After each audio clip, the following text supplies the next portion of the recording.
এই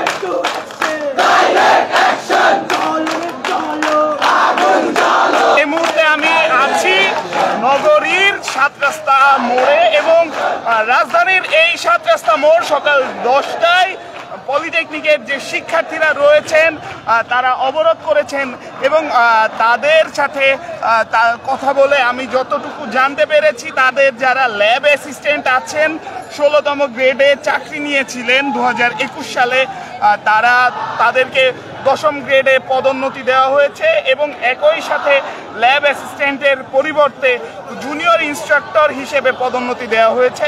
এই জন্যই আজ সকালে তারা পরীক্ষা বর্জন করে এই নগরীর ৭ রাস্তা মোড় তারা অবরোধ করেছে এবং আমরা দেখছি তাদের এই অবরোধ কর্মসূচির কারণে এই যে ব্যস্ততম ৭ রাস্তা মোড়, এই ৭ রাস্তা মোড়ে কোনো গাড়ি কোনো যানবাহনই যাতায়াত করতে পারছে না। আমরা এখানে পুলিশ প্রশাসনকে দেখছি, তারা শিক্ষার্থীদের এই কর্মসূচি দেখার চেষ্টা করছে এবং আমরা দূরে দেখছি ট্রাফিক পুলিশ যিনি আছেন তিনিও কিন্তু অলস সময় পার করছেন।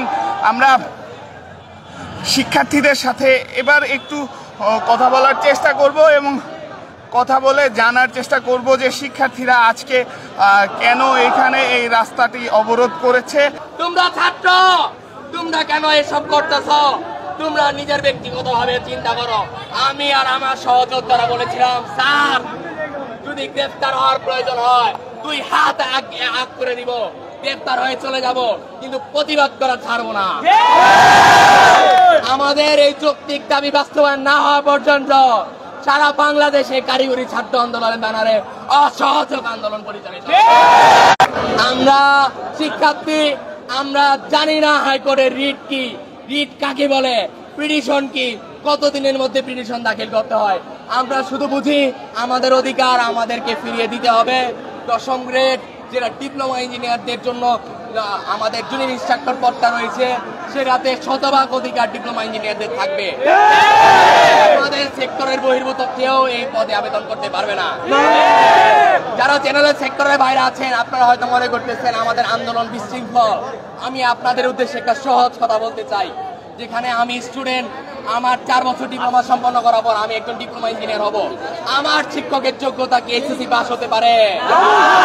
আমার শিক্ষকের যোগ্যতা কি এইচএসসি পাস হতে পারে?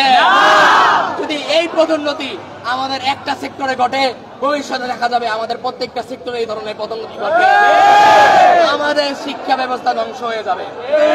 আমরা এই অবৈধ প্রমোশনের রিট অনতিবিলম্বে বাতিল করতে চাই। বাতিল না হওয়া পর্যন্ত আমরা রাজপথ ছাড়বো না। আমাদের ডিপ্লোমা ইঞ্জিনিয়ারদের জন্য উচ্চশিক্ষার সুযোগ অনেক কম, আমাদের শুধু ডুয়েট রয়েছে। আমরা চাই দ্রুত থেকে দ্রুত সম্ভব 4টা প্রস্তাবিত ইঞ্জিনিয়ারিং কলেজে আমাদের পড়াশোনার ব্যবস্থা হবে।